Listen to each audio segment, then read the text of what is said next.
April 5th. You must be very careful, Margaret. It's the girl. Witness the birth. Bad things will start to happen. Evil things. Of evil. It's all for you. No, don't. The first omen. I believe the girl is to be the mother. Mother of what? Is the most terrifying. 666 is the mark of the devil. Movie of the year. Real. What's not real? Who did that? The first omen. Rated R. Under 17 animated without parent. Only in theaters April 5th. Get tickets now. Easter's in full bloom at Whole Foods Market with great deals on spiral cut bone-in ham and leg of lamb, both crowd pleasers. Round out your spread with quiche, deviled eggs, and delicious catering platters from Prepared Foods. Oh, and remember to pick up a Whole Foods Market bunny cake from the bakery. Strapped for time? They cater too, with delicious options available without the effort. Find hundreds of Easter deals and delights now at Whole Foods Market. This is Optimal Relationships Daily, episode 2119. Are you working too hard in your relationship? By Tonya Lester of TonyaLester.com. Hello, everybody, and thanks for joining us this weekend on ORD. I'm Greg Audino, your host and narrator, here today to bring a really important article to you.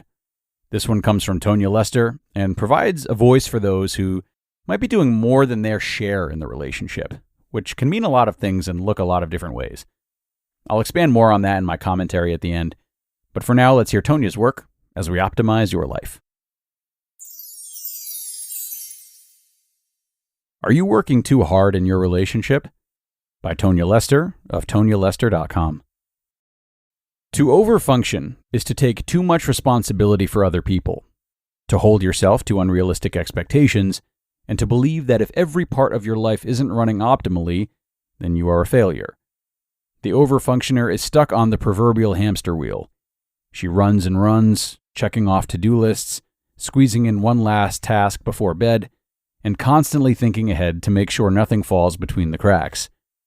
The overfunctioner also believes that no one else can do a better job than she can, and if everything has to be done perfectly, then she needs to do everything. Naturally, the overfunctioner is surrounded by underfunctioners. This dynamic is inevitable, partly because many people are more than willing to do less than their share, and partly because the overfunctioner micromanages every task. Women are often in this overfunctioner role. Research consistently shows that women pay a social cost for a messy house or imperfect children that men simply don't face. Many women feel as if small mistakes are catastrophic and that they will be judged harshly for perceived oversights and missteps. Some women feel they need to be hypervigilant to avoid even the perception that they are screwing up. A typical dynamic I see in my office is a couple that comes in because the wife is resentful that she is taking the lion's share of household responsibilities while also working full-time. Her husband seems to have limitless time to pursue his own interests. She is seething. It isn't fair. He leaves everything to me. While he is shrugging. She wants everything to be perfect, and I don't care. If she feels like she doesn't have any time for herself, that's not my fault. She is overfunctioning. He is underfunctioning. In therapy, we work to rejigger expectations and responsibilities.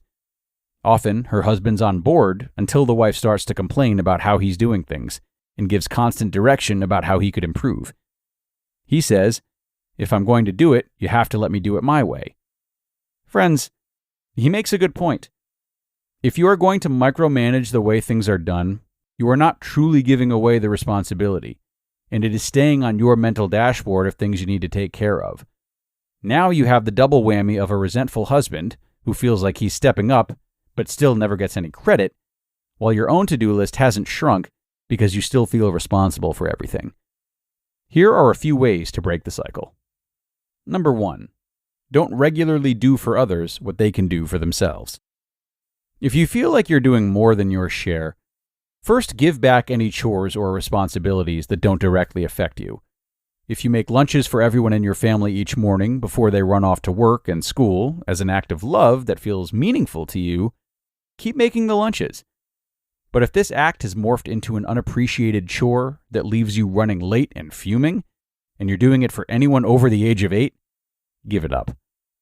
Number 2, when dividing up shared responsibilities, mutually decide on a minimum standard of care. In her book about dividing the labor, both mental and physical, of running a household, fair play, author Eve Rodsky advises using the same standards judges use when determining whether an act is acceptable or not. Any action taken by a citizen should reflect the shared values and traditions of that specific community. In your community, that may be that it's expected that children will call adults by their first name. In a different community, Mr. and Mrs. are considered a must. In your home, it might mean that cleaning the kitchen means all the food and dishes are put away. In your neighbor's home, cleaning the kitchen also includes wiping the counters and sweeping the floor. Both are fine. And number 3, pick 1 or 2 areas where you really want to give it your all, then consciously lower your standards in others. It doesn't have to all be perfect or even great. Overfunctioning is not about excellence. It's about anxiety. That nervous revving you feel in your stomach isn't spurring you to greater achievement. It's just distracting you from identifying what your true priorities are and letting the other stuff be mediocre. Something must give. The likelihood is that if everything must be exceptional, nothing really is. Anne Lamott is quoted as saying, "Your problem is how you are going to spend this one and precious life you have been issued. Whether you're going to spend it trying to look good and creating the illusion that you have power over circumstances, or whether you are going to taste it, enjoy it, and find out the truth about who you are." You just listened to the post titled, "Are You Working Too Hard in Your Relationship?" by Tonya Lester of TonyaLester.com, and be sure to stick around for my comments right after this. Now, I am a big believer that if you want to be your best self in your relationships, or in anything you do, you need to fuel yourself properly. And that's why I'm so happy to have this show sponsored by Factor. Factor's delicious, ready-to-eat meals make eating better every day easy. You'll have over 35 options a week to choose from, including keto, calorie smart, vegan and veggie, and more. And there's even more to enjoy with over 55 nutrition-packed add-ons that help make your weekly meal planning even more delicious. Factor is the perfect solution if you're looking for fast, upscale, and healthy options done easily. Not to mention it's flexible for your schedule. Get as much or as little as you need by choosing anywhere from 6 to 18 meals per week. Plus, you can pause or reschedule your deliveries anytime with no hassle whatsoever if something changes. So, head to factormeals.com/optimal50, that's optimal50, and use code optimal50 to get 50% off. That's code optimal50 at factormeals.com/optimal50 to get 50% off. Picture a wardrobe upgrade with quality essentials at an unbeatable price. Quince has you covered with timeless pieces that never go out of style. You'll have them in your closet forever. Quince has all the must-haves, like Mongolian cashmere crewneck sweaters from $50, iconic 100% leather jackets, and versatile flow knit activewear. And all Quince items are priced 50 to 80% less than similar brands. That's because by partnering directly with top factories, Quince cuts out the cost of the middleman and passes the savings on to us. And most importantly, Quince only works with factories that use safe, ethical, and responsible manufacturing practices, along with premium fabrics and finishes. And as for me, I love Quince's versatility too. They have great home items as well as clothes, and I've been really happy with the bedding that I bought from them. When you look at it and you feel the material, you can tell easily that it's of high quality. So indulge in affordable luxury.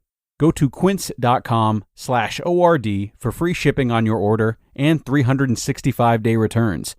That's QUINCE.com/ORD to get free shipping and 365-day returns. Quince.com/ORD. And thank you to Tonya for this post. One that I truly hope you'll think about and apply in your own relationship, as so much of what she's talked about really tends to sneak up on us. And when that happens, and these imbalances are not discussed in the moment, a lot of resentment can build up. One more thing I would add to this post, though, and that I would encourage you to keep in mind, is that we can also work too hard emotionally. Now, that might mean changing your behavior or attitude when you don't have to, if it means keeping the peace. It might mean giving your partner more chances than they've earned. It might mean justifying bad behavior from them that you've been tolerating for years now without seeing any efforts to change. It really boils down to any form of silencing yourself beyond that point of general compromise that's necessary in all relationships. And this can be very easy to slip into, if we have a hard time standing up for ourselves, or we just feel as though speaking up too much puts our relationship at risk of failing somehow. But it's necessary work to do. So think today about how healthy compromise looks for you in your relationship and whether or not you or your partner have exceeded it. And I'll leave you to it for now, everyone, as we wrap up another episode. Thank you so much for joining, considering this post, and doing a good thing for your relationships today by tuning in. Have a great Saturday, and be sure to come back tomorrow, where your optimal life awaits.